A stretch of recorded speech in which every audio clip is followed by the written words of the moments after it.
هل لك سر عند الله بينك أنت وبين الله هل لك صدقات تخفى لا يعلمها إلا الله هل لك سر عند الله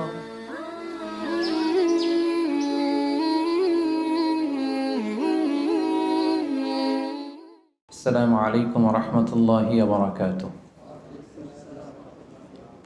نحمده ونصلي على رسوله الكريم أما بعد فأعوذ بالله من الشيطان الرجيم بسم الله الرحمن الرحيم يا أيها الذين آمنوا كتب عليكم الصيام كما كتب على الذين من قبلكم لعلكم تتقون صدق الله العظيم اللهم صل على محمد وعلى آل محمد كما صليت على إبراهيم وعلى آل إبراهيم إنك حميد مجيد اللهم بارك على محمد وعلى آل محمد كما باركت على إبراهيم وعلى آل إبراهيم إنك حميد مجيد NTV দর্শক ফোরামের আয়োজনে আজকের এই প্রোগ্রামে যারা উপস্থিত হয়েছেন সবাইকে শুভেচ্ছা জানিয়ে শুরু করছি। শুরুতে আল্লাহ রাব্বুল ইজ্জা ওয়াল জালালের দরবারে আমরা শুকরিয়া জ্ঞাপন করছি, যিনি আমাদেরকে পবিত্র মাস রমাদানুল মুবারকে ইফতারের পূর্ব মুহূর্তে মালয়েশিয়ার রাজধানী কুয়ালালামপুরের ইন্টারকন্টিনেন্টাল হোটেলের এই বলরুমে একসাথে উপস্থিত হওয়ার তৌফিক এনায়েত করেছেন। আমরা ফরমালি আল্লাহকে থ্যাঙ্কস জানাই, শুকরিয়া জানাই। আমরা পড়ছি কালিমাতুশ শুকর, আলহামদুলিল্লাহ। এনটিভি দর্শক ফোরামের সকল ভাইদেরকে অভিনন্দন, যারা এসেছেন আপনাদেরকে মোবারকবাদ। মিডিয়া কর্মী যারা এসেছে সেই ভাইদেরকে মোবারকবাদ। ইনফিউশনের সঙ্গীত শিল্পীদেরকে মোবারকবাদ। আমরা এমন একটা মুহূর্ত এখন কাটাচ্ছি গোটা বিশ্বব্যাপী, সবার মধ্যে একটা আতঙ্ক, তাই না? অনেক দেশে লকডাউন চলছে এবং আক্রান্তের হার বাংলাদেশে বাড়ছে প্রতিদিন। ডেথ রিপোর্টও হাই।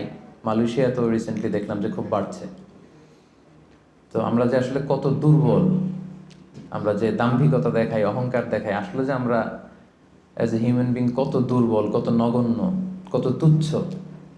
এই জন্য আল্লাহ রাব্বুল ইজ্জা ওয়াল জালালের কাছে আমরা কামনা করি যে আল্লাহ তাআলা যেন আমাদেরকে এই বিপদ থেকে মুক্তি দান করেন। গোটা বিশ্বের মানুষের মধ্যে যেন আল্লাহ তাআলা আবার স্বস্তি ফিরিয়ে আনেন, আমাদেরকে এই মহামারী থেকে যেন তিনি হেফাজত করেন। আল্লাহুম্মা আমিন। সম্মানিত সুধী, আমি একটি আয়াত দিয়ে আজকের আলোচনা শুরু করেছি। আয়াতটি অলমোস্ট মুখস্থ সবার, তাই না? রমাদানের কোনো আলোচনাতে গেলেই আমরা এই আয়াতটা শুনি, আর শুনতে শুনতে এমনি মুখস্থ হয়ে গেছে। ইয়া আইয়ুহাল্লাযীনা আমানু কুতিবা আলাইকুমুস সিয়াম কামা কুতিবা আলাল্লাযীনা মিন ক্বাবলিকুম লাআল্লাকুম তাত্তাকুন। আল্লাহ তাআলা ইরশাদ করছেন, ওহে বিশ্বাসীরা, তোমাদের উপর সিয়ামকে ফার্জ করা হয়েছে যেমনি তোমাদের পূর্ববর্তীদের উপরও ফার্জ করা হয়েছিল, যাতে করে তোমরা মুত্তাকি হতে পারো, আল্লাহ সচেতন হতে পারো। তাহলে বোঝা গেল এই যে এক মাস ব্যাপী যে আমরা সিয়াম পালন করছি, এটা শুধু আমাদের উপরই ফার্জ না, আমাদের আগেও যে সমস্ত জাতিগোষ্ঠী এসেছিল তাদের উপর আল্লাহ তাআলা ফারজ করেছিলেন। আর এটার উদ্দেশ্য কি? প্রাইম অবজেক্টিভ হচ্ছে লাআল্লাকুম তাত্তাকুন। আমার সাথে সাথে একটু পড়েন, লাআল্লাকুম তাত্তাকুন, যাতে করে তোমরা আল্লাহ সচেতন হতে পারো। মানে আল্লাহর ভয়টা এটা যেন তোমাদের মধ্যে ডেভেলপ করে, এটা যেন ইনক্রিজ করে, এটা যেন ইমপ্রুভ করে। এটা হচ্ছে সিয়ামের প্রাইম অবজেক্টিভ। তো এজন্য এই যে পুরো মাসব্যাপী যে আমরা রোজা রাখছি, আমাদের কিন্তু সবসময় এটা খেয়াল করতে হবে যে আমাদের এই যে গড কনসিয়াসনেস, আল্লাহ সচেতনতা বা আল্লাহর ভয়, এটা বাড়ছে কিনা।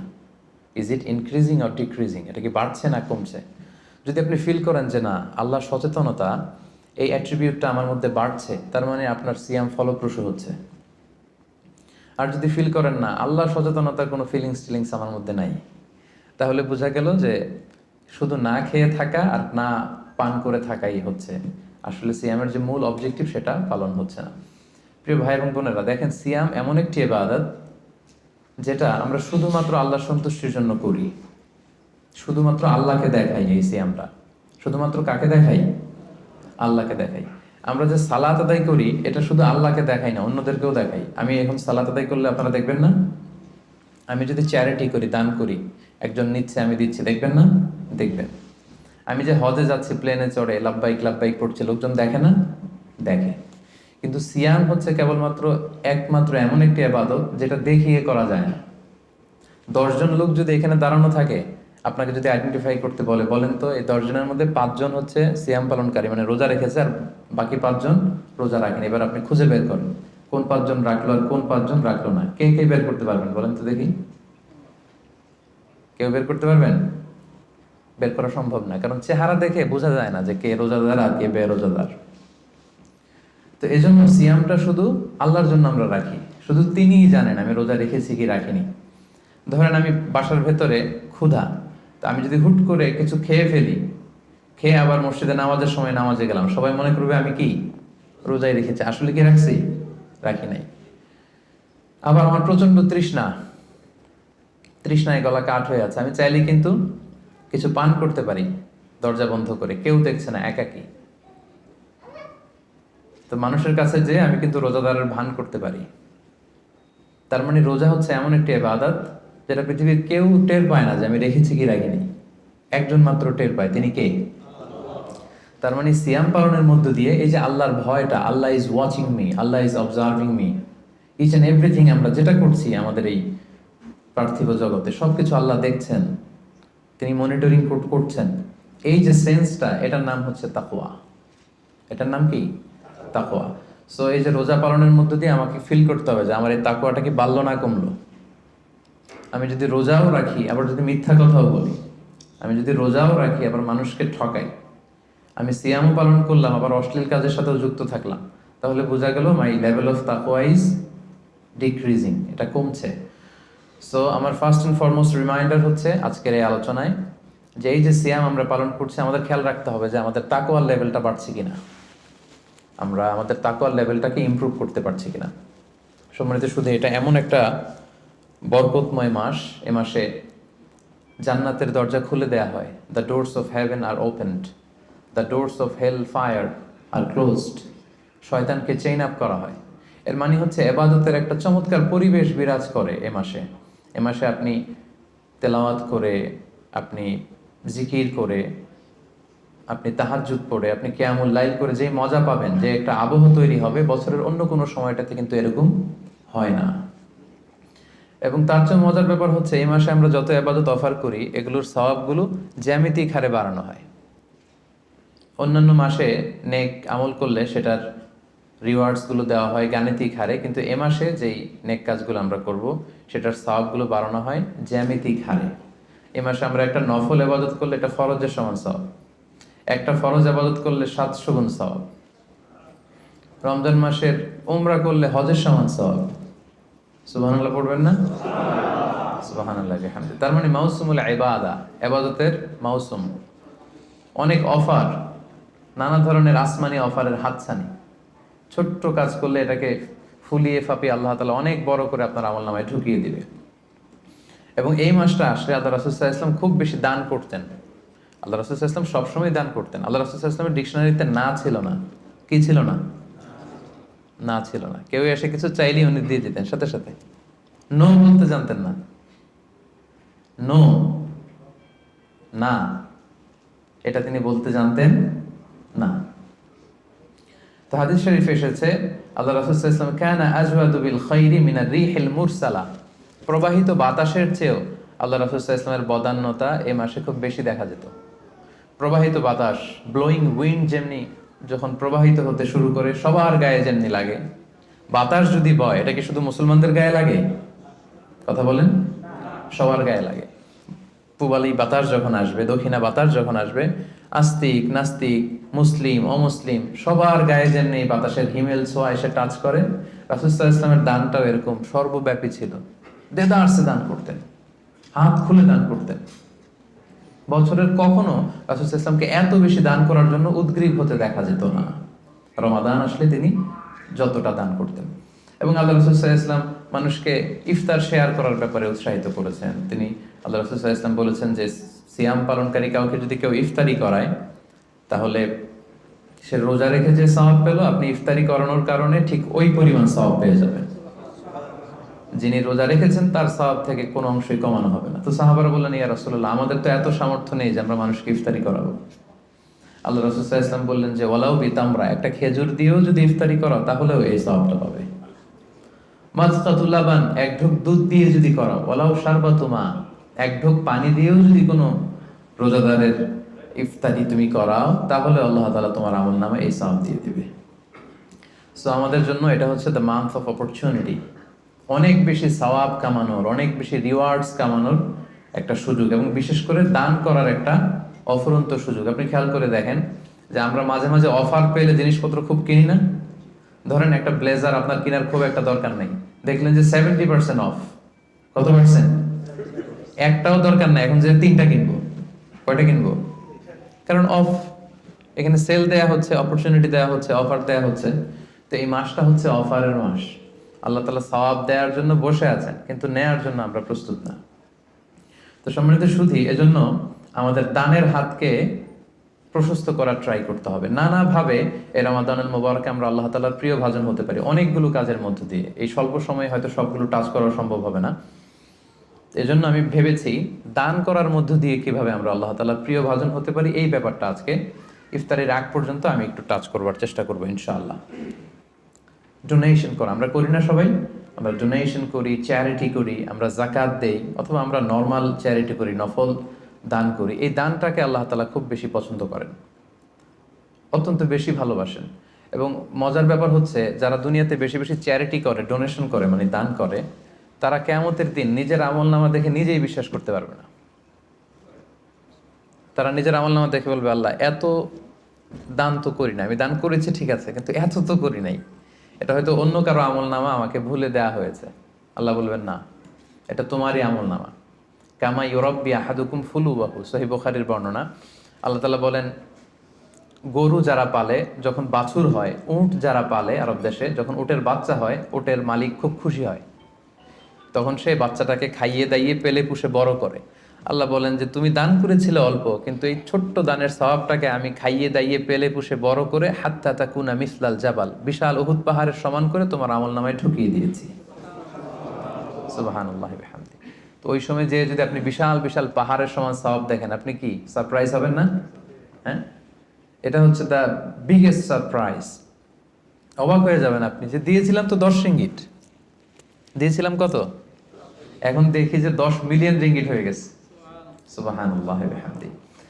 সো এটা হচ্ছে এই অপরচুনিটিগুলো লুফে নেয়ার মাস। আমরা দেয়ার মাধ্যমে আল্লাহ তাআলার প্রিয় ভাজন হতে পারি। আর দিলে কখনো কমে না, দিলে কখনো কমে না। হাদিসে কুদসিতে আল্লাহ বলেন, আনফিক উনফিক আলাইক, ইবনা আদম আনফিক, তুমি দান করো, উনফিক আলাইক, আমি তোমাকে দেব, তুমি দাও তাহলে আমি তোমারে দেব। আমরা অনেক সময় মনে করি যে দিলে চলে যাবে, আসলে আপনি দিলে নতুন জিনিস পাবেন। লেটস সে আমার হাতে ধরেন এই যে ক্রেস্টটা দেয়া হলো, এটা আমি ধরে রাখলাম, তো এই 2 হাত দিয়ে ক্রেস্টটা ধরে রাখা অবস্থায় যদি আপনি আরো বড় কিছু দেন, ওটা নিতে পারবো? কথা বলেন, পারবো? এইটার দিয়ে দিলে কাউরে আর একটা বড় একটা নিতে পারবো, তাই না? আর ওইটা যদি দিয়ে দেয় তখন আরো বড় কিছু নিতে পারবো। সো আপনি দিয়ে দেন, আপনি দেন, আসল দেয়ার মালিক হচ্ছেন আল্লাহ। তিনি দিয়ে একেবারে ভরিয়ে দিবেন আপনার জীবন। এবং আল্লাহ তাআলার দরবারে তার ভান্ডারে কি কোনো ঘাটতি কমতি আছে? হাদিসে কুদসিতে এসেছে, আবনা আদম লাউ আন্না আউওয়ালাকুম ওয়া আখিরাকুম ওয়া ইনসাকুম ওয়া জিন্নাকুম কামু আলা সাঈদিন ওয়াহিদ, হে বনি আদম, তোমাদের সবাই, পৃথিবীর শুরু থেকে আজ অবধি সবাই মিলে যদি বিশাল ময়দানে দাঁড়িয়ে যার যত ডিজায়ার, ডিমান্ড, কামনা, আকাঙ্ক্ষা আছে, চাইতে শুরু করো আমার কাছে, একটার পর একটা চাইতে থাকো, চাইতে থাকো। আর আমি আল্লাহ যদি তোমাদের সবার যার যা লাগবে সবও দিয়ে দেই, আমি আল্লাহর ধনভাণ্ডারের 1 ইঞ্চিও কমবে না, 1 ইঞ্চিও কমবে না। তো এজন্য আমাদের দানের হাতকে বিস্তৃত করা উচিত। দানের উপমা আল্লাহ তাআলা দিয়েছেন, মাসালুল লাযীনা ইউনফিকুনা আমওয়ালাহুম ফি সাবিলিল্লাহি কামাসালি হাব্বা আমবাতাত সাবআ সানাবিলা ফি কুল্লি সুমবুলাতিন মিআতু হাব্বা ওয়াল্লাহু ইউদাঈফু লিমান ইয়াশা ওয়াল্লাহু ওয়াসিউন আলিম। দানের দৃষ্টান্ত হচ্ছে শস্য বীজের মতো, চারা বীজের মতো। যে চারা বীজ মাটিতে আপনি গেড়ে দিলেন, সেখান থেকে বেরোলো 7টা শীষ, আর প্রতিটি শীষে বেরোলো শত শস্য দানা। সুবহানাল্লাহ। তার মানে 1 টাকা দান করলেন, এখান থেকে হয়ে গেল 700। এখান থেকে কি, মানে কত চমৎকার মেটাফরিক্যাল একটা উপমা বা উদাহরণ, যে দানের উপমা, এই যে আমরা আল্লাহর ফি সাবিলিল্লাহ দেই, হ্যাঁ, মানুষকে যে দান করি, এটার উপমা হচ্ছে একটা বীজের মতো। বীজ রোপণ করে দিলে 7টা শীষ গজালো, প্রতি শীষে শত শস্য দানা। 7 গুণ শততে কত হয়? 700। এভাবে আল্লাহ বাড়াতে থাকেন, শুধু বাড়াতেই থাকেন। তো এজন্য এই রমাদানে আমাদের দানের হাতটাকে একটু বিস্তৃত করা উচিত। আমি গত 2 বছর আগে খুব সম্ভবত এই হলরুমে এসেছিলাম এনটিভি ভিউয়ার্স ফোরামের একটা প্রোগ্রামেই। তো এসে দেখেছি আলহামদুলিল্লাহ এখানে যারা ইনভাইটেড গেস্ট এরা বেশ সচ্ছল লোকজন, মানে বিজনেস ম্যাগনেট টাইপের আর কি, খুব পয়সাওয়ালা লোকজন, ব্যবসায়ী, হয়তো বড় ব্যবসায়ী, সিআইপি ভিআইপি টাইপের হবেন। কুয়ালালামপুরের যারা ধনী লোকজন তাদেরকে দেখেছিলাম সে বছর ইনভাইট করেছিল। তো আমি আজকে আসার আগে মনে মনে ভাবলাম আজকে হয়তো তাই ঘটবে, অনেক ব্যবসায়ীদের সাথে দেখা হবে। তো ওনাদের জন্য সবচেয়ে চমৎকার ওয়াজ হবে এই ডোনেশনের ওয়াজ। কি বলেন? দান করার ব্যাপারে যদি ওনাদেরকে উদ্বুদ্ধ করি কাজে লাগবে। লেটস সে রিক্সাওয়ালাদের একটা ফোরামে আমি গেলাম, ওখানে যেয়ে যদি আমি দানের ওয়াজ শুরু করি, কোনো কাজ হবে? ওনারা বুঝতে পারবে আর হ্যাঁ হ্যাঁ করতে পারবে, কিন্তু দিতে পারবে নাকি? দিতে পারবেন আপনারা, তাই না? তো এই জন্য আমি ভেবেছি যে অল্প কয়েক মিনিট দানের ব্যাপারে আমাদের অনেক মিসকনসেপশন থাকে। কিভাবে দানটা করব, কোথায় দান করব, ডোনেশনের সিস্টেমটা কি, কীভাবে চ্যারিটি করতে হয়, আমি অল্প কয়েক মিনিটে সেটা বলার চেষ্টা করব। সাদাকায়নের কিছু ইসলামী দৃষ্টিভঙ্গি আছে, সিস্টেম আছে। এই সিস্টেমগুলো ফলো করে যদি আপনি দান করেন আপনার এটার প্রোডাক্টিভিটি অনেক হাই হবে, মানে আপনি অল্প দিলেও এটার সওয়াব হয়ে যাবে অনেক বেশি। তো এরকম 10টা পয়েন্টসে আমি 10-15 মিনিটে শেষ করবার চেষ্টা করবো ইনশাআল্লাহ। এই যে আমরা দান করব, দানের ক্ষেত্রে সর্বপ্রথম দৃষ্টিভঙ্গি হচ্ছে আপনার হালাল উপার্জন হতে দান করতে হবে। হালাল উপার্জন থেকে। আপনি হারাম থেকে যদি দান করেন ওইটা আবার আল্লাহ কবুল করবে না। আসল জায়গায় হাত দিয়ে ফেলছি না? হারাম জায়গা থেকে আপনি বিশাল মাদ্রাসা করে দিলেন, মসজিদ করে দিলেন, হ্যাঁ, লঙ্গরখানা করে দিলেন, এতিমখানা করে দিলেন, আল্লাহর কাছে এটা নাথিং। ইট ডাজন্ট কেয়ার ইট। আল্লাহ এটা কোনো কেয়ারই করে না। হাবা মানসুর, এটা ধুলায় মলিন হয়ে যাবে, একেবারে উড়ে যাবে। এটার কোনো মিজানের পাল্লায় উঠালে এটার কোনো ওজনই হবে না। কিন্তু আপনার হালাল ইনকাম, হালাল উপার্জন থেকে আপনি 10 রিঙ্গিট দিয়েছিলেন, এটার কিয়ামতের দিন কি দেখবেন? বিশাল পাহাড়ের সমান। সো প্রথম কনসেপ্ট হচ্ছে আপনার ইউর ইনকাম শুড বি হালাল। আপনি হালাল উপার্জন থেকে যদি দান করেন সেটা আল্লাহ তাআলা কবুল করেন, হারাম থেকে তিনি কবুল করেন না।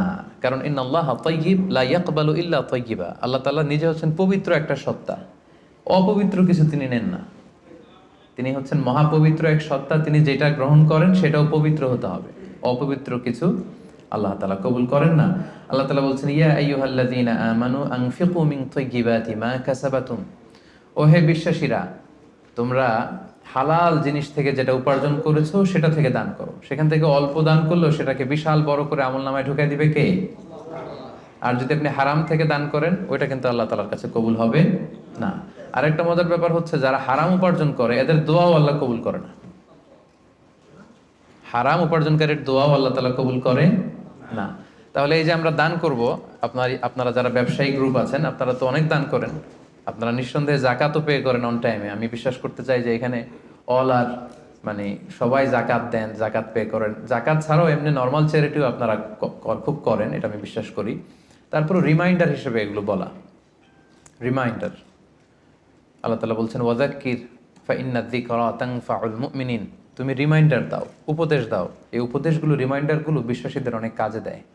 যারা বিশ্বাসী তাদের অনেক কাজে লাগে, এজন্য রিমাইন্ডার হিসেবে বলা। নিঃসন্দেহে আপনারা চ্যারিটি করেন, সাদাকা করেন, তারপরেও রিমাইন্ডার হিসেবে। তাহলে আমাদের আলোচনাটা মনে রাখতে হবে, প্রথম পয়েন্ট হচ্ছে যে হালাল উপার্জন থেকে দান করতে হবে, হারাম থেকে দান করা চলবে না। 2 নম্বর পয়েন্ট হচ্ছে খুব গুরুত্বপূর্ণ পয়েন্ট, আমি যারা ভলান্টিয়ার্স এবং মিডিয়া কর্মী তারাই হাঁটাচলা করবেন, বাকিরা মোবাইল নিয়ে ছবি তোলার জন্য ওঠা বসা করবেন না। এটা অনেক গুরুত্বপূর্ণ একটা মুহূর্ত, অনেক দূর থেকে এসেছেন, আমি অনেক সময় স্যাক্রিফাইস করে এসেছি। আমার মনে হয় মনোযোগ দিয়ে কথাগুলো শুনবার চেষ্টা করুন। 2 নম্বর পয়েন্ট হচ্ছে ভালো জিনিসটা আল্লাহ রাস্তায় দান করতে হবে, ভালোটা। আমরা অনেকে যেটা করি সবচেয়ে খারাপটা দান করি। ধরেন ফর এন এক্সাম্পল, আমের বাগান আছে আপনার, তো আপনি ভাবলেন যে কিছু গরিবদেরকে দান করবেন। তো যেটা করে আমাদের দেশে সবচেয়ে পচা যেগুলো ওইটার একটা বস্তা করে, ওইটা কেন? ওইটা দান করবে উনি। এরপর ধরেন রিক্সা থেকে, আপনি বাংলাদেশের উদাহরণ দেয়, রিক্সা থেকে নামছেন, হঠাৎ একজন ভিক্ষুক ফরিয়া দিয়ে এসে হাত পাতলো। তো এখন আপনি ভালো মানুষ, আপনি দান করেন, দিতে চাচ্ছেন, তো পকেট থেকে টাকা বের করে খুঁজতেছে যে সবচেয়ে পুরাতন নোট কোনটা। আপনাদের মধ্যে থেকে আপনারা হয়তো এগুলো করেন না, আলহামদুলিল্লাহ। যারা অন্যান্যরা যারা করে তাদের কথা বলছি এখানে। তারপরে দেখবেন যে 5 টাকার স্কচ টেপ দিয়ে লাগানো থাকে না ছেঁড়া নোটগুলো, ওইটা খুঁজে যে ওইটা দিব। তো এইটা যদি করেন এটা আপনি ভুল করছেন, কারণ এই দানটা বেসিক্যালি আপনি আল্লাহ তাআলাকেই করছেন। কিয়ামতের দিন আল্লাহ বলবে, আমার তুমি খাবার দিলা না, আমাকে পোশাক দিলা না, আমাকে সাহায্য করলা না। বনি আদম বলবে, আল্লাহ বলেন কি, আপনি খাবার চাইলে তো সারা দুনিয়ার সব দামি দামি খাবারের বস্তা আপনার কাছে এনে দিতাম, আপনি পোশাক চাইলে তো আমারটাই খুলে দিতাম। আল্লাহ বলতেন, ওই যে অসহায় পীড়িত দুস্থ সুবিধা বঞ্চিত মানুষগুলোকে খাওয়ালে আমাকে খাওয়ানো হতো, তাদেরকে পড়ালে আমাকে পড়ানো হতো। তো এই যে আপনি ছিঁড়া নোটটা যে গরিবের হাতে দিলেন, আসলে ওইটা আল্লাহরে দিছেন আপনি। তো এটা এটা করবেন না, এটা কখনোই করবেন না। আল্লাহ তাআলা বলছেন, ওয়ালা তায়াম্মামুল খাবিসা মিনহু তুনফিকুন, খারাপটা আল্লাহরে দিও না, আল্লাহর রাস্তায় ভালোটা দিবে। লান তানালুল বিররা হাত্তা তুনফিকু মিম্মা তুহিব্বুন, সবচেয়ে ভালোটা যদি আপনি আল্লাহর রাস্তায় দিতে না পারেন, তাহলে আপনি তো ঈমানদারি হতে পারলেন না। পুণ্য ততক্ষণ পর্যন্ত হাসিল হবে না যতক্ষণ না তুমি যেটা পছন্দ করো ওইটা যতক্ষণ তুমি আল্লাহর রাস্তায় দিতে না পারো, ততক্ষণ পর্যন্ত পুণ্য হাসিল হবে না। তাই দানের দৃষ্টিভঙ্গির 2 নাম্বার পয়েন্ট হচ্ছে আমরা ভালোটা দিব খুঁজে খুঁজে। আপনি আম বাগানের মালিক, আপনি সবচেয়ে টসটসে পাকা এক বস্তা আম আপনি কালেক্ট করবেন, যে এটা আপনি দান করবেন। কি পারা যাবে না ইনশাআল্লাহ? এই রিমাইন্ডারটা আমরা যেন সবাই নিই। আমি আমার নিজের একটা উদাহরণ বলি, নিজেকে জাহির করার জন্য বলছি না, জাস্ট উৎসাহ দেওয়ার জন্য। আমি বাংলাদেশে যেহেতু তাফসির প্রোগ্রামের জন্য জেলা টু জেলা সারা বাংলাদেশে আমার মুভমেন্ট করতে হয়, দেখা যায় যে গাড়িতেই থাকতে হয় দিনরাত। তো আমি একটা অভ্যাস করে নিয়েছিলাম, আমি যেটা করতাম, আমি কচকচে 100 টাকার আর 500 টাকার কিছু নোট আমার এই পকেটে রাখতাম। যদি কখনো গাড়ির সামনে কোনো ফরিয়াদি বা ভিক্ষুক যদি চায় ওদেরকে দেওয়ার জন্য, তো এটা একটা অভ্যেস করে নিয়েছিলাম, 100 টাকার কচকচে নোট আর 500 টাকার কচকচে নোট। এই এই আয়াত পরে আমার এই ফিলিংসটা এসেছে যে না, ভালোটা দিব আমি সবচেয়ে। তো আমার মনে পড়ে মেঘনা টোল প্লাজার এখানে একটা ছোট্ট জ্যাম হয়, তো তখন অনেক খোরা ল্যাংরা লোকজন এসে এরকম হাত পাতে। তো আমি ওই গ্লাসটাকে এতটুকু নামালাম যতটুকু নামালে আমার টাকাটা শুধু বের করা যায় আর কি, ওইভাবেই দেই যাতে আমাকে দেখা না যায়। তো সামান্য একটু গ্লাসটা নামিয়ে 500 টাকার কচকচে একটা নোট আমি জাস্ট বের করে দিলাম। তো সে পেয়ে তো অবাক, হয়তো ওখানে ওই ছিঁড়া ফাড়া 10 টাকা 5 টাকার নোটগুলোই ওরা পেয়ে অভ্যস্ত। তো 500 টাকার কচকচে নোট যখন পেয়েছে, তখন সে এভাবে হাত তুলে দোয়া করতেছে আর হাসি, কি হাসি, ভুবন রাঙানো হাসি। মানে 5 লক্ষ টাকা দিয়ে ওই হাসি আমি কিনতে পারবো না। আমার বাসার পাশে এক মসজিদ, একবার আসরের সালাতে গেলাম, এক অন্ধ লোক সালাম ফেরানোর পরে বললো যে আমি অন্ধ, একটু আমাকে সহায়তা করবেন। একজন ওনাকে হাতে করে মসজিদের বারান্দায় দাঁড় করায় দিল। তো পকেটে হাত দিয়ে দেখি কোনো টাকা নেই, বাসা খুব কাছে, বাসায় চলে গেলাম। আবার ওই 500 টাকার কচকচে একটা নোট নিয়ে আসলাম। তো নিয়ে এসে ওনার কাছে হাত ধরে বললাম যে আপনি টাকা ধরলে চেনেন নাকি? বলে হ্যাঁ চিনি। দেখেন তো এটা কত? বলে 500 টাকা। মানে অন্ধদের আল্লাহ এই ক্যাপাসিটিটা দিয়েছে, এরা আপনার ওই 10 টাকা 100 টাকা 500 টাকা ধরে চিনতে পারে। তো আমি বললাম যে এটা সাবধানে রাখেন। তো এটা নিজেকে জাহির করবার জন্য না, জাস্ট প্রসঙ্গক্রমে উৎসাহ দেওয়ার জন্য, যে আমরা কিন্তু চাইলে এই অভ্যাসটা করতে পারি। নট নেসেসারি যে 100 টাকার 500 টাকার হতে হবে। ধরেন যে 10 টাকার কচকচে নোট নিয়ে আপনি সবসময় ঘুরলেন এবং এটা প্ল্যান করলেন যে যখন দিব এই চকচকে 5 টাকার নোটটা দিব, কারণ আল্লাহ বলেছেন সবচেয়ে ভালোটা আমার রাস্তায় দাও। তো এই অভ্যেসটাকে আমরা একটু করতে পারবো ইনশাআল্লাহ, ইনশাআল্লাহ। তো এই অভ্যেসটা যেন করি যে সবচেয়ে ভালোটা আমি দিব আল্লাহর রাস্তায়। 3 নাম্বার হচ্ছে প্রয়োজনের অতিরিক্তটা দিবেন, প্রয়োজন অতিরিক্ত, এটা একটা গুরুত্বপূর্ণ ব্যাপার। ইসলাম দেখেন কত ব্যালেন্সড, কত ভারসাম্যপূর্ণ। ইসলাম বলে না যে আপনি সব উজাড় করে দেন, না, আপনি খরচের পরে যেটা আপনার অতিরিক্ত ওইখানে ইসলাম ভাগ বসিয়েছে যে দাও, ওইখান থেকে দাও। ইয়াসআলুনাকা মাযা ইউনফিকুন কুলিল আফওয়া, তারা জিজ্ঞেস করে নবী কি দান করব? আল্লাহ বলেন নবী আপনি তাদের বলে দেন অতিরিক্ত যেটা তোমার লাগে না ওইটা দান করো। আল্লাহ রাসূল সাল্লাল্লাহু আলাইহি ওয়াসাল্লাম, ওই যে বলেছিলাম ওনার ডিকশনারিতে কি নাই, ভুলে গেছেন এতক্ষণে? আল্লাহ রাসূল সাল্লাল্লাহু আলাইহি ওয়াসাল্লাম ডিকশনারিতে কি নেই? মানে কেউ চাইলে না বলতে পারতেন না উনি। একবার আল্লাহ রাসূল সাল্লাল্লাহু আলাইহি ওয়াসাল্লামের গায়ে একটা মাত্র জামা, এক ফরিয়াদি এসে বললেন ইয়া রাসূলুল্লাহ আ'তিনি কামিসান, একটা জামা দেন আমাকে। রাসূল সাল্লাল্লাহু আলাইহি ওয়াসাল্লাম গায়েরটাই খুলে দিয়ে দিলেন। সুবহানাল্লাহ পড়বেন না?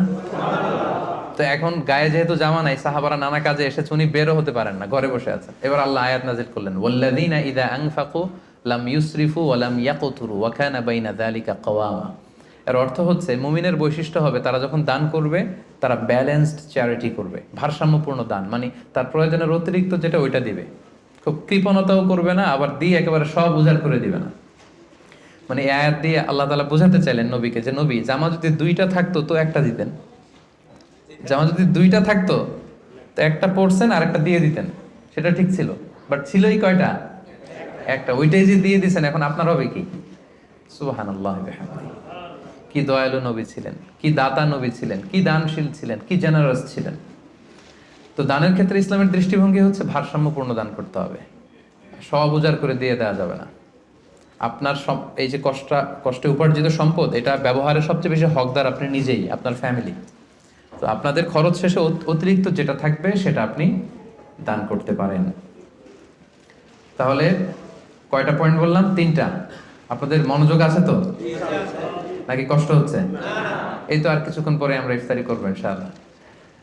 4 নম্বর পয়েন্ট হচ্ছে দানে শো অফ থাকতে পারবে না, মানে লোক দেখানোর জন্য দান করা যাবে না। এটা আমরা অনেকে করে ফেলি দেখানোর জন্য। আমারে বড় শিল্পপতি বলবে, দানবীর বলবে, হাতেম তাই, হ্যাঁ আমার নাম পত্রিকায় আসবে। এই টেন্ডেন্সি নিয়ে যদি আপনি দান করেন, সব শেষ। শো অফ করা যাবে না।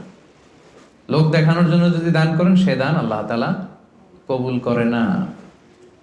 কিয়ামতের দিন আল্লাহ অনেক দানশীলকে বলবে তুমি জাহান্নামে যাও, go to the hell fire. দানশীল বলবে আল্লাহ আমি জাহান্নামে যাবো কেন? আমি তো এতিমখানা করলাম 40টা, মসজিদ বানাই দিলাম 50টা, এরপর মাদ্রাসা বানাই দিলাম এতগুলো, আমি জাহান্নামে যাব? আল্লাহ বলবেন যে তুমি তো এই দানগুলো করেছিলে যে লোকজন তোমাকে বাহাবা দিবে, ওই বাহাবা তো দুনিয়াতে তুমি পেয়েছোই, তো আমার কাছে কি চাও? Go to the hell fire, যাও জাহান্নামের আগুনে যেয়ে ঢুকো। তা আমরা কি ওইরকম দানশীল হতে চাই নাকি? আল্লাহ তুমি আমাদেরকে হেফাজত করো। আমরা যতটুকু দান করব শুধুমাত্র কেবলমাত্র একমাত্র আল্লাহর সন্তুষ্টির জন্য দান করব। মনে থাকবে তো সবার ইনশাআল্লাহ? আচ্ছা, 5 নাম্বার হচ্ছে গোপনে দান করাটা, এটা বেশি ভালো। প্রকাশ্যে দান করা জায়েজ, এটা ভালো, বাট গোপনে দান করা বেশি ভালো। আল্লাহ তাআলা বলছেন ইন তুবদু সাদাকাতি ফানি'মা হিয়া ওয়া ইন তুখফুহা ওয়া তুতুহাল ফুকারা ফাহুয়া খায়রুল লাকুম। তুমি যদি দেখিয়ে দান করো এটা ভালো, এটা খারাপ না। আমি দিলাম, আরেকজন নিল, আপনারা দেখলেন, সমস্যা নাই যদি আমার নিয়ত ভালো থাকে। বাট যদি গোপনে দান করতে পারে, এটা হচ্ছে শ্রেষ্ঠ দান। এর চেয়ে শ্রেষ্ঠ দান আর হতে পারে না, গোপনে দান। 7 শ্রেণীর ব্যক্তিকে আল্লাহ তাআলা কিয়ামতের দিন ওনার আরশের নিচে ছায়া দিবেন, যেদিন আল্লাহ দেয়া আরশের ছায়া ছাড়া আর কোনো ছায়া থাকবে না। এই 7 শ্রেণীর ব্যক্তির মধ্যে 1 শ্রেণীর ব্যক্তি হচ্ছে যারা গোপনে দান করে, এত গোপনে দান করে যে তার ডান হাত কি দান করলো, বাঁ হাত সেটা টের পায় না। সুবহানাল্লাহ। গোপনে দান, গোপনে। আরব দেশে এই কালচারটা আছে। এই রমজানে এরা এত দান করে, তাহাজ্জুদের আগে দিয়ে বের হয়, একটা প্যাকেটের ভেতরে কিছু ইফতারি সামগ্রী, কিছু সাহুর সামগ্রী, আর ধরেন 500 রিয়ালের একটা নোট বাড়ির সামনে আস্তে করে রেখে দিয়ে আবার ড্রাইভিং করে চলে যাবে। এরকম 500টা বাড়ি 100টা বাড়ির সামনে দিয়ে বাস শেষ। কে দান করলো তাও জানলো না, কিভাবে কি হলো কেউ টেরও পায়নি। যার পাওয়া দরকার সে পেয়ে গেছে, যার সওয়াব দরকার সে সওয়াব আল্লাহর কাছ থেকে নিয়ে নিয়েছে। তো এই যে গোপনে দানটা আল্লাহ তাআলার কাছে খুব বেশি প্রিয়, এবং এটা খুব পাওয়ারফুল একটা ব্যাপার। কতটা পাওয়ারফুল আমি একটা হাদিস শোনাই, লম্বা হাদিস, সময় আমাদের হাতে কম, আমি সংক্ষেপে বলি। আল্লাহ যখন এই পৃথিবী সৃষ্টি করলেন, পৃথিবী কাঁপছিল। আল্লাহ তখন পাহাড় পেরেকের মতো পৃথিবীতে ঢুকিয়ে দিলেন, পৃথিবীর কাঁপাকাঁপি বন্ধ হলো। ফেরেশতারা অবাক, আল্লাহ পাহাড়ের এত শক্তি যে আপনি পাহাড়কে কেটে দিলেন, পৃথিবীর কাঁপাকাঁপি বন্ধ হয়ে গেল। ইয়া রাব্বি হাল মিন খালকিকা আশাদ্দা মিনাল জিবাল, আপনার সৃষ্টিকুলের মধ্যে পাহাড়ের চাইতেও শক্তিশালী কিছু আছে? আল্লাহ বললেন আছে। সেটা কি? আল হাদিদ, লোহা। ফেরেশতারা আবার অবাক, লোহা এত শক্তিশালী? কারণ লোহার হাতুড়ি দিয়ে পাহাড় কাটা যায়, তাই না? তখন ফেরেশতারা আবার প্রশ্ন করলো, আল্লাহ তাহলে লোহার চাইতেও শক্তিশালী কিছু আছে নাকি? আল্লাহ বললেন আছে, আগুন, আন্নার। কারণ আগুনের ভেতরে লোহা ফেললে লোহা গলে যায়, তাই না? ফেরেশতারা আবার অবাক হয়ে বললেন, তাহলে আগুনের চাইতেও শক্তিশালী কিছু আছে নাকি? আল্লাহ বললেন আছে। সেটা কি? পানি। কারণ আগুনে পানি ঢেলে দিলে আগুন অস্তিত্ব হারায়। ফেরেশতারা শুধু অবাক হচ্ছে, খালি অবাক হচ্ছে। এবার বললেন, আল্লাহ তাহলে পানির চাইতেও শক্তিশালী কিছু আছে নাকি? আল্লাহ বললেন আছে। সেটা হচ্ছে বাতাস। কারণ বাতাস ঝাপটা মেরে জলোচ্ছ্বাস তৈরি করে জলের মধ্যে, পানির মধ্যে, তাই না? এক জায়গা থেকে পানি নিয়ে অন্য জায়গায় নিয়ে যায়। ফেরেশতারা আবার অবাক, বাতাস এত শক্তিশালী? ইয়া রাব, আল্লাহ তাহলে এই বাতাসের চাইতে শক্তিশালী কোনো সৃষ্টি কি আপনার সৃষ্টিকুলে আছে? আল্লাহ বললেন আছে। কে? আল্লাহ বললেন ওই বনি আদম যে গোপনে দান করে। ওই বনি আদম যে গোপনে দান করে, এত গোপনে তার ডান হাত কি দিয়েছে বাঁ হাত সেটা টের পায় না। সুবহানাল্লাহ।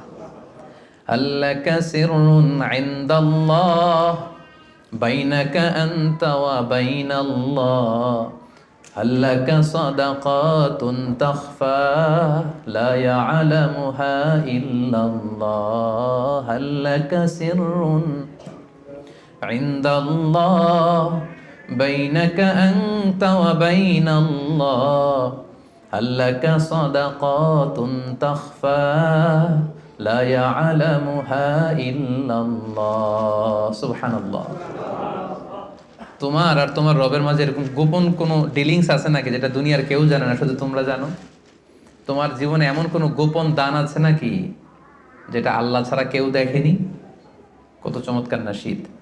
তো আমাদের প্রত্যেকের জীবনে এরকম গোপন কিছু ইবাদত থাকা দরকার, গোপন কিছু দান থাকা দরকার, যেটা যাকে দিছি ও জানে, আর যার জন্য দিছি সে জানে, আর কারোর জানানোর দরকারও নাই। এত বেশি পাবলিসিটি, এত বেশি প্রচার প্রচারণার দরকার নাই। তো এই জন্য দানটা হতে হবে গোপন দান, এটা আল্লাহর কাছে প্রিয়। 6 নম্বর হচ্ছে নিকট আত্মীয়রা বেশি অগ্রাধিকার পাবে। লেটস সে আপনার ভাই গরিব, আপনার ভাগিনা গরিব, আপনার ভাতিজা গরিব, আপনি এদেরকে না দিয়ে অন্য জেলায় যে দিতেছেন একেবারে হাতেম তাইয়ের মতো, এটা আপনি ভুল করতেছেন। এটা ভুল হচ্ছে, আগে তাদেরকে দিতে হবে। ভাই, আত্মীয় স্বজন, হ্যাঁ, এরা হচ্ছে বেশি প্রায়োরিটি পাবে। কারণ হাদিসে এসেছে আত্মীয়কে যদি আপনি চ্যারিটি করেন, এখানে দুইটা সওয়াব, এক হচ্ছে দানের সওয়াব, আর হচ্ছে আত্মীয়তার সম্পর্ক যে মিলিয়ে রেখেছেন ওইটার সওয়াব। সুবহানাল্লাহ। তো এই জন্য আমাদের নিকট আত্মীয় যদি কেউ এরকম দুস্থ অসচ্ছল থাকে, আমরা আগে তাদেরকে প্রায়োরিটি দিব দানের ক্ষেত্রে। 6 নম্বর হচ্ছে আত্মসম্মান বোধের কারণে কিছু লোক আছে যারা মানুষের কাছে চেয়ে বেড়াতে পারে না, এদেরকে প্রায়োরিটি দিতে হবে। কিছু লোক আছে সব জায়গায় চায়, যেখানেই দান দক্ষিণা হচ্ছে ওখানে যে লাইন ধরে, দিনে 5টা লাইন ধরবে, সব জায়গায় যে হাত পেতে আছে। কারণ এদের চক্ষু লজ্জার ব্যাপারটা ওইরকম নাই, এরা চাইতে পারে, সমস্যা হয় না, আসলেই গরিব, আবার চায়ও মানুষের কাছে দিতে আসছে, চাচ্ছে তো পাচ্ছে। কিছু লোক আছে বুক ফাটে তো মুখ ফোটে না, এর পেটে ক্ষুধার জ্বালা কিন্তু বলে না কাউকে, এমন ভাবে চলে আত্মসম্ভ্রম বোধের কারণে, তার একটা প্রেস্টিজ আছে, সে কারো কাছে চায় না, কারো কাছে যে হাতও পাততে পারে না সামাজিক একটা অবস্থানের কারণে। আমাদের বিত্তশালী যাদেরকে আল্লাহ তাআলা বানিয়েছেন, আমাদের দায়িত্ব হচ্ছে এদেরকে খুঁজে খুঁজে লিস্ট করে এদের হাতে যে পৌঁছে দেয়া। মনে থাকবে তো ইনশাআল্লাহ। এরপরে দান করার ক্ষেত্রে আরেকটা জিনিস খেয়াল রাখতে হবে, দান করে খোটা দেওয়া যাবে না। লা তুবতিলু সাদাকাতিকুম বিল মান্নি ওয়াল আযা। খবরদার, তোমরা খোটা দিয়ে, কষ্ট দিয়ে তোমাদের সাদাকাকে বাতিল করো না। আমরা এটা অনেকে করি। আমার অনেক পয়সা ছিল, আমার পয়সা পেয়ে অনেক ফ্যামিলি হয়তো দাঁড়িয়েছে, তখন কিছু হলেই পান থেকে চুন খসলেই বলে, জানি তোমরা কি ছিলা, আমার আব্বা দিলেই তো খেতে পারতা, আমরা দিলেই তোমরা পড়ছো, আমাদের টাকায় তোমরা পড়াশোনা করে আজকে এই অবস্থানে আসছো, শেষ করে দিলেন আপনার আব্বার, আপনাদের দানগুলো শেষ করে দিলেন আপনি এই কথা বলে। খোটা দিয়েছেন তো আপনার আমলনামা, এই দানের যে সওয়াব, এটা আল্লাহ ধ্বংস করে দিবে। এজন্য খবরদার, লা তুবতিলু সাদাকাতিকুম বিল মান্নি ওয়াল আযা। আমরা যেন কারো মনে কষ্ট দিয়ে, কাউকে খোটা দিয়ে যেন আমাদের এই সাদাকা নষ্ট না করি। এরপরে সর্বশেষ হচ্ছে মৃত্যুর আগেই দান করতে হবে। লাস্ট পয়েন্ট, সর্বশেষ পয়েন্ট হচ্ছে সুস্থ থাকতে মৃত্যুর আগেই দান করে যেতে হবে, ওইটা আল্লাহর কাছে বেশি প্রিয়। আমি উদাহরণ দিই, ব্যাপারটা কেমন। অনেকের এরকম হতে পারে যে তার ক্যান্সারে সে আক্রান্ত, দুরারোগ্য ব্যাধি, আর বাঁচবে না, এখন বিছানায় পড়ে গেছে, এখন 1000 কোটি টাকার মালিক, জীবনে দান টানার করে নেই, এখন বিছানায় পড়ে বলতেছে ওই মাদ্রাসায় 10 লাখ দিয়ে দে, ওই হেফজখানায় 50 লাখ, ওদিকে 1 কোটি দিতে থাকো। তো এটা তো আপনি এখন আর ভোগের সুযোগ নেই, এই জন্য দিচ্ছেন আপনি, তাই না? এটা আপনি যদি নাও দেন, এটা অন্যরা ভাগ বটরা করে নিয়ে যাবে আপনার মৃত্যুর পরে, আপনি শেষ, এরপর লোকজন যা পাওয়ার পাবে, আপনার ভোগের সুযোগই নাই আর। তো ওই অবস্থায় যে যেন টনক না নড়ে আমাদের।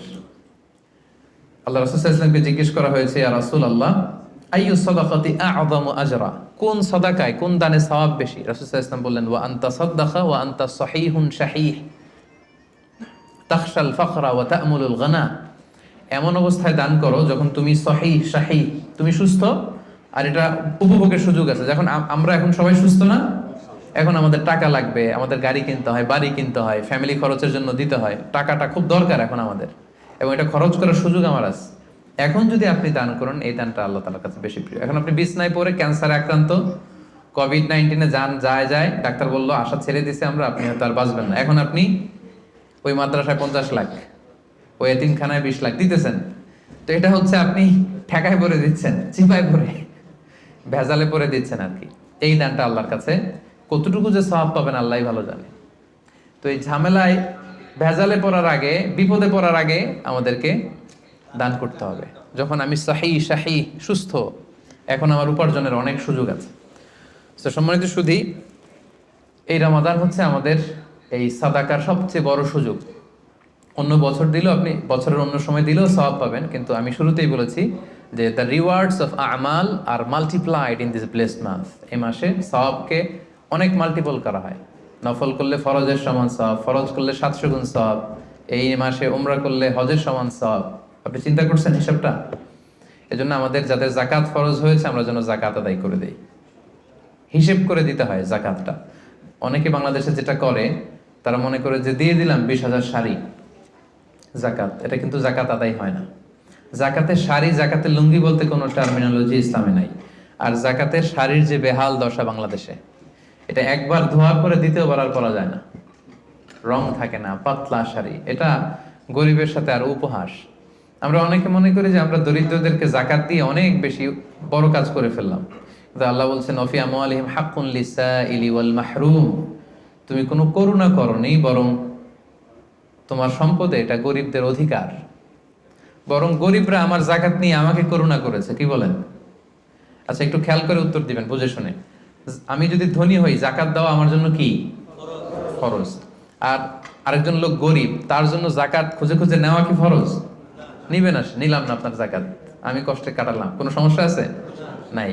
তো আমার ফরজ কিন্তু আমার ঠিকই আদায় করে ফেলতে হবে, আল্লাহর মহাখাজা, আল্লাহর পাকড়াও থেকে বাঁচার জন্য আমাকে দিতেই হবে। কিন্তু ও বাধ্য না নিতে, তার মানে ও আমারে বাঁচায় গেল, তাই না? সে আমাকে বাঁচালো জাহান্নামের আগুন থেকে। এজন্য যারা ওয়াল্লাযীনা ইয়াকনিজুনা আয-যাহাবা ওয়াল ফিদ্দাতা ওয়া লা ইউনফিকুনাহা ফি সাবিলিল্লাহ ফাবাশশিরহুম বিআযাবিন আলীম। যারা সম্পদ, যারা জুয়েলারি, অর্নামেন্টস এগুলো জমা করে রাখে, ব্যাংক ব্যালেন্স জমা করে রাখে, জাকাত ফরজ হওয়ার পরেও জাকাত দেয় না, হে নবী তাদেরকে ভয়ঙ্কর আপনি আযাবের সুসংবাদ দিন, ভয়ঙ্কর শাস্তি তাদের জন্য অপেক্ষা করছে। সাইয়ুতাওয়াকুনা মা বাখিলু বিহি ইয়াউমাল কিয়ামাহ। সবচেয়ে ভয়ঙ্কর কথা হচ্ছে কিয়ামতের দিন পৃথিবীতে যত অন্যায় আমরা করি সবগুলোর শাস্তি দেয়া হবে জাহান্নামে যাওয়ার পরে। শুধু জাকাতের শাস্তি দেওয়া শুরু হয়ে যাবে ইয়াউমাল কিয়ামা। কিয়ামতের ময়দানে শিকল দিয়ে ডান্ডা বেরি পরি আপনাকে টানা হবে। কথা বুঝতে পেরেছেন? সব অপরাধের শাস্তি কোথায় হবে? জাহান্নামে। কোথায় যাওয়ার পরে? আগে ফায়সালা, আমি জান্নাতি না জাহান্নামে। জাহান্নামে গেলে তখন শাস্তি। শুধু জাকাতের শাস্তি কিয়ামতের ময়দানে মায়ের শুরু। আচ্ছা, এবার একটু বলেন তো, যে লোকটা জাকাত না দেওয়ার কারণে কিয়ামতে কোটি মানুষের সামনে তাকে শিকল ধরে টানা হচ্ছে, সে যদি নামাজি হয়ে থাকে তার নামাজ কি কাজে লাগলো? ও যদি হজ করে থাকে ওর হজ কি কাজে লাগলো? ওর অন্যান্য ইবাদত কি কাজে লাগলো? তো এই জন্য এই জাকাত এটা হচ্ছে গরিবের অধিকার, এবং এটা আল্লাহ তাআলা আমাদের উপর ফার্জ করেছেন, অবধারিত। এই ক্ষেত্রে যেন আমরা কোনো ধরনের গরিমসি না করি। এবং কিয়ামতের দিন আল্লাহ বলছেন যে আমরা যে সম্পদগুলো জমা করেছি এগুলোকে আগুনে পুড়িয়ে, লোহার খুন্তি দিয়ে কপালে একটা ছেক দেওয়া হবে, পাঁজরে একটা, পিঠে একটা। জাহান্নামের আগুন এটা চেনা আগুন না। দুনিয়ার আগুন আঙ্গুলে লাগলে আঙ্গুল জ্বলে, জাহান্নামের আগুন আঙ্গুলে একটু লাগলে আগে কলিজা জ্বলে যাবে। নারুল্লাহিল মুকাদা আল্লাতী তাত্তালিউ আলাল আফইদা।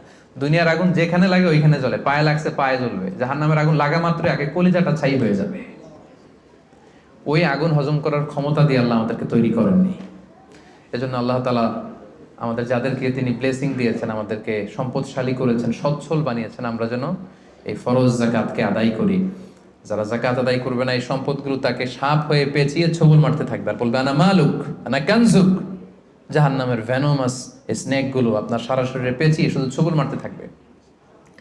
কারুনের ঘটনা আমাদেরকে আজও আমাদের চোখের সামনে রয়েছে, যে কারুনের সব সম্পত্তি সহ আল্লাহ মাটিতে দাবিয়ে দিয়েছিল।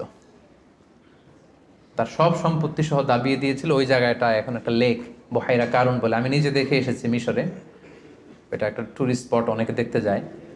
তো আজও কিয়ামত পর্যন্ত 1 বিঘত করে সে মাটির নিচে যাচ্ছে তো যাচ্ছে, যাচ্ছে তো যাচ্ছে। তো সম্মানিত সুধী, আসুন আমরা ইফতারের এই পূর্ব মুহূর্তে আল্লাহ তাআলা আমাদের যাদেরকে সম্পদ দিয়েছেন, দান করে যিনি আমাদেরকে অনেক প্রাচুর্যতা দিয়েছেন, সচ্ছলতা দিয়েছেন, আমাদেরকে মিলিয়নার বানিয়েছেন, বিলিয়নার বানিয়েছেন, এটা কিন্তু আল্লাহর খেলা। হ্যাঁ, আমাদের চেষ্টা ছিল। দেখেন গল্পটা দেখেন, গাড়ির ভেতরে হচ্ছে বিলিয়নিয়ার আর বাইরে দাঁড়িয়ে আছে নিঃস্ব, এরকম হাত পাচ্ছে আর উনি দিচ্ছে। গল্পটা উল্টাও হতে পারতো, আমি ওই জায়গায় দাঁড়িয়ে এরকম চাচ্ছি, তাই না? আর উনি দিচ্ছে, এরকম হতে পারতো না ঘটনাটা? তো ঘটনাটা কিন্তু আল্লাহ ওরকম করেননি, বরং আল্লাহ ব্লেসিংস করেছেন আমাদেরকে। আমাদেরকে তিনি সম্পদের মালিক বানিয়েছেন, তিনি আমাদেরকে প্রাচুর্যতা দিয়েছেন। আমরা যেন এর শুকরিয়া করি এবং এর জাকাত যেন আদায় করি, এবং এই রমাদানে বেশি বেশি দান করে অফারের মাসে অফারগুলো যেন আমরা নিতে পারি, এবং আল্লাহ তাআলার প্রিয় ভাজন বান্দাদের অন্তর্ভুক্ত যেন আমরা হতে পারি। আল্লাহ তাআলা আমাদের সবাইকে কথাগুলো বোঝার ও আমল করার তৌফিক দান করুক। আমরা পড়ি আমিন।